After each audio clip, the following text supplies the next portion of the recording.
দক্ষিণ Korea. South কোরিয়ার কথা উঠলেই আপনার কি মনে হয়? মনে হয় Samsung, LG, Hyundai, massive improvement. এই সাউথ কোরিয়া দেশটা ভারতের থেকেও বহু বহু খারাপ অবস্থায় ছিল 1950 সালে।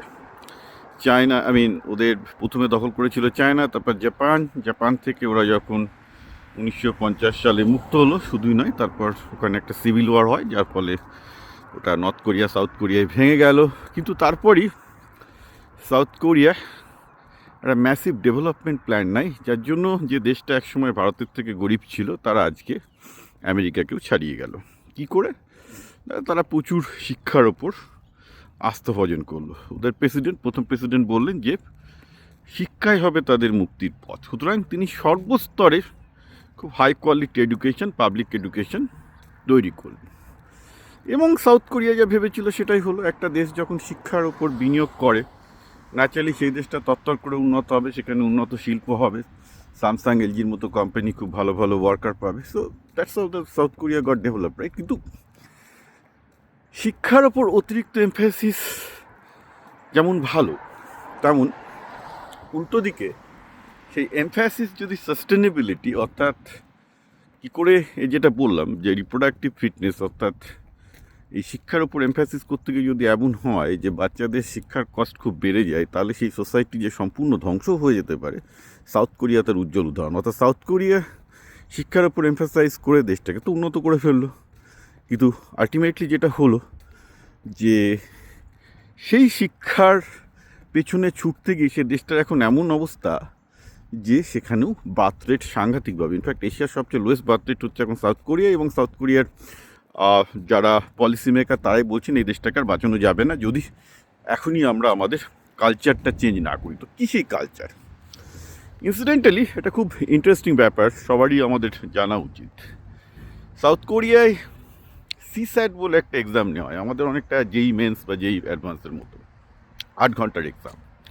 সাউথ কোরিয়ায় কে কোন ইউনিভার্সিটিতে চান্স পাবে, কী পাবে, ওই সিস্যাটের উপর নির্ভর করে। এবং সাউথ কোরিয়ার প্রায় 60% ছেলে মেয়ে কিন্তু ওই সিস্যাটের মাধ্যমে ইউনিভার্সিটিগুলোতে যায়। এর মধ্যে আবার যারা টপ 1%, আমাদের যেমন আইআইটিতে যায়, ওদেরও তেমন টপ 3টি ইউনিভার্সিটিতে যায়। এবার সেটা যাওয়ার কম্পিটিশন এত বেশি হয়ে গেছে যে ভারতের মতোই ওখানেও যেই কোচিং সেন্টার, অর্থাৎ সিমিলার প্রচুর কোচিং সেন্টার চালু আছে। এবং সেই কোচিং সেন্টারের খরচ ভারতের মতোই আস্তে আস্তে বাড়ছে।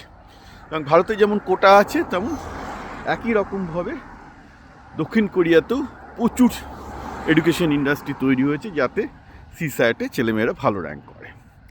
এবার হচ্ছেটা কি সাউথ কোরিয়াতে ধরুন যে ছেলেগুলো ভালো ইউনিভার্সিটিতে পেয়ে গেলে একদম ভারতের মতো, তারা তো ভালো, বাকিরা কী করবে? বাকিরা অধিকাংশ সময় লাইফে কিছু করতে চায় না।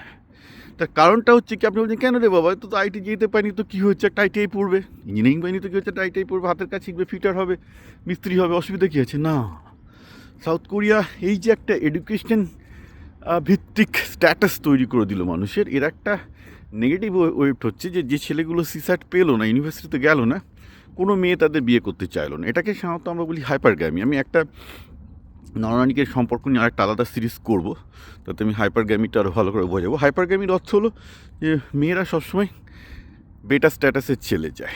এবার সাউথ কোরিয়ান সোসাইটিতে যদি কেউ সিস্যাট না পায়, তাকে কোনো মেয়ে বিয়ে করবে না। অতএব ছেলেগুলো বলছে আমাকে যখন কেউ বিয়েই করবে না, আমার বাচ্চাই হবে না, আমি কেন শালা খাটতে যাবো? আমি যদি বই না পাই, সংসারই আমার না হয়, তাহলে আমার খেটে লাভটা কি? কেউ কিছু করবে না। ইট কোল্যাপসড। ঠিক আছে, এরপর সমস্যা হচ্ছে এই যে ধরুন যে ছেলেগুলো সাকসেসফুলও হলো, তাদেরও বাচ্চা কাচ্চা হচ্ছে। এবার হাজব্যান্ড ওয়াইফ দুজনেই চাকরি করছে। তবে জেনারেলি সাউথ কোরিয়ায় যেটা হয়, মায়েরা চাকরি করলেও বাচ্চারা যখন বড় হয় সেটা ছেড়ে দেয়, যাতে বেবিটা সিস্যাটে ভালো করে। মানে বাবা মা সবার লক্ষ্য, এবং ইন্ডিয়ার মতোই আর কি, যাতে সিস্যাটে ভালো করে। কিন্তু সেটা করতে গিয়ে এখন খরচ এমন জায়গায় পৌঁছে গেছে, ইন্ডিয়ার মতোই সিচুয়েশান, যেটাকে কি বলে ইন্ডিয়াতে যেন কি বলে, ডিআইএনকে, ডুয়াল ইনকাম নো কিক টাইপের চলে যাচ্ছে ব্যাপারটা। অর্থাৎ ভারতের মতোই।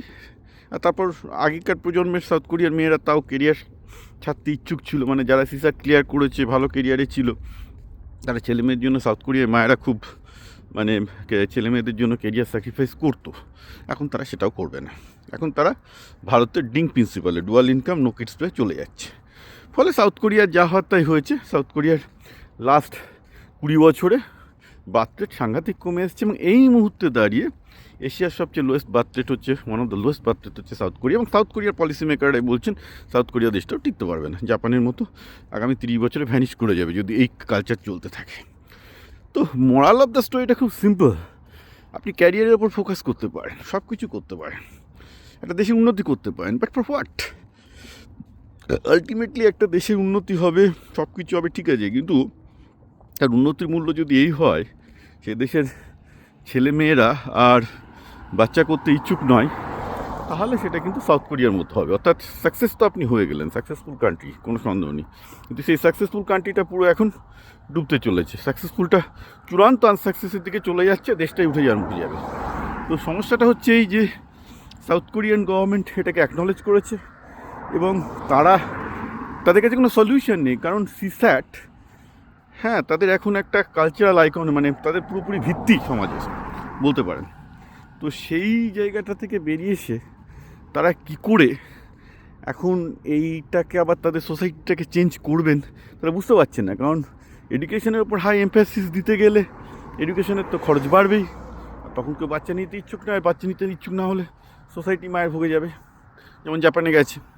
এখন সাউথ কোরিয়ানরা তার কোনো সমাধান খুঁজে পাননি, কিন্তু এই নিয়ে সাউথ কোরিয়ায় প্রচণ্ড লেখালেখি হচ্ছে, টিভিতেও আমি প্রচুর ডকুমেন্টারিও দেখতে পাচ্ছি, আপনারাও দেখতে পারবেন এবং বুঝতে পারবেন যে ইনফ্যাক্ট আমরা ভারতেও কিন্তু একই সমস্যার মধ্যে পড়েছি। এই যে সবগুলো ছেলেমেয়েকে একটা বাবা মা প্রচুর কষ্ট করে বড় করে, এদের মধ্যে যদিও বা 1-2%, 3% নেই ইঞ্জিনিয়ারিং সাকসেসফুল হচ্ছে, বিশেষ করে যেগুলো মেয়েদের ক্ষেত্রে হচ্ছে, তারপর তো কেউ বাচ্চা নিতে চাইছে না বা একটা বাচ্চা নিচ্ছে।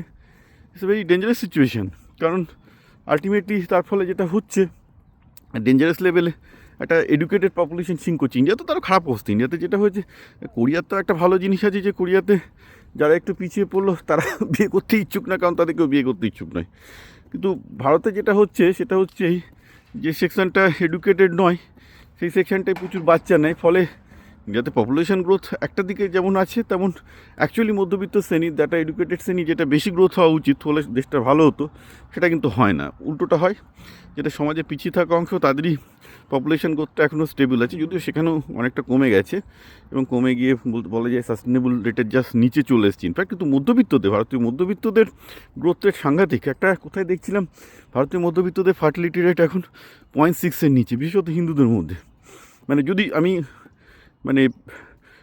এইসব চাষিবাসী ফ্যামিলি আলাদা করে দিয়ে শুধুমাত্র শিক্ষিত মধ্যবিত্তের রেট দেখি, ইজ পেটি ব্যাড। তো এখন সব দেশ থেকে শিখতে হবে যে আমাদের চিন্তাধারাটা ঠিক আছে কিনা। আমাদের অনেক কিছু শেখানো হয়েছে, পরবর্তীকালে আমি বুঝেছিলাম ভুল শেখানো হয়েছে, আমি সেইগুলো নিয়ে আলোচনা করব।